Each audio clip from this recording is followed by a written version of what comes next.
اگر آپ گوگل پر سرچ کریں پاکستان ملک پروڈکشن ورسز کنزمپشن تو سب سے پہلے گوگل کے فرسٹ پیج پر یہ آپ کے سامنے اے آئی کی طرف سے مختلف رپورٹس کے حوالہ جات کے ساتھ ایک جو اوور ویو سامنے آئے گا، اس کے مطابق آپ کو یہ دیکھنے کو ملے گا کہ پاکستان ملک production is significantly higher than its consumption, یعنی پاکستان میں دودھ کی جو پیداوار ہے وہ اس کی ڈیمانڈ سے، اس کی طلب سے کہیں زیادہ ہے۔ اور جس رپورٹ کا حوالہ دیا گیا ہے وہ اقوام متحدہ کا ایک ذیلی ادارہ FAO food and agriculture organisation ہے، جو کہ مختلف ممالک میں سروے کرنے کے بعد رپورٹس جاری کرتا ہے کہ فلاں ملک میں دودھ کی یا کسی بھی خوراک میں جو مختلف اشیاء شامل ہوتی ہیں اس کی کتنی پیداوار ہے اور کتنی طلب ہے۔ FAO کے پاکستان کے بارے میں جاری کردہ رپورٹ کے مطابق پاکستان دنیا کا 5واں سب سے بڑا ملک ہے، جو کہ دودھ کی پیداوار کے اعتبار سے 5ویں نمبر پر آتا ہے۔ تو اس کے مطابق پاکستان کی جو دودھ کی پیداوار ہے وہ تقریباً 65 ملین ٹن سالانہ ہے۔ اس کے علاوہ Pakistan institute of development and economics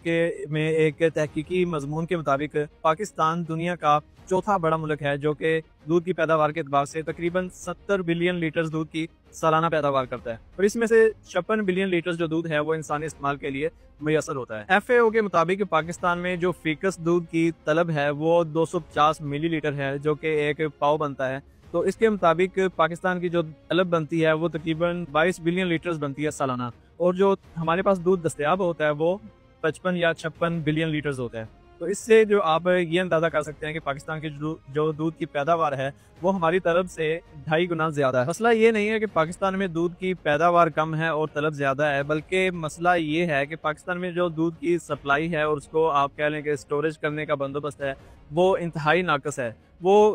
consumer تک، یوزر تک پہنچتا ہی اس کی کوالٹی اس قدر لوگ ڈاؤن کر دیتے ہیں، کیونکہ مناسب انتظام نہیں ہوتا لوگوں تک پہنچانے کا، ٹرانسپورٹ کا کوئی خاص بندوبست نہیں ہے، تو اسی لیے دودھ کی وہ کوالٹی کنزیومر تک نہیں پہنچ پاتی جو کہ پہنچنی چاہیے، جس سے یہ تاثر جاتا ہے کہ پاکستان میں جو دودھ کی پیداوار ہے وہ کم ہے اور طلب زیادہ۔ پاکستان میں ٹوٹل دستیاب دودھ کا جو 90% دودھ ہے وہ کھلے دودھ کی صورت میں فریش حالت میں آپ تک پہنچایا جاتا ہے، اور اس کے علاوہ جو 10% دودھ ہے وہ جو پروسیس شدہ دودھ ہوتا ہے اور ڈبوں میں، مختلف ڈبوں میں آپ کے سامنے وہ مارکیٹ میں پیش کیا جاتا ہے۔ تو یہاں یہ بھی سوال پیدا ہوتا ہے کہ اگر پاکستان میں صرف اور صرف 10% جو دودھ ہے وہ پیکج دودھ ہے، لیکن جو پاکستان میں تمام دودھ کی ڈبہ بند دودھ کی کمپنیاں ہیں وہ اتنا بڑا مارکیٹ شیئر کس طرح سے پورا کر رہی ہیں، تو بقایا دودھ کہاں سے لے آئیں گے؟ پاکستان میں دودھ کی اتنی پیداوار نہیں جتنا کہ دودھ فروخت کیا جاتا ہے۔ یہ جملہ اتنے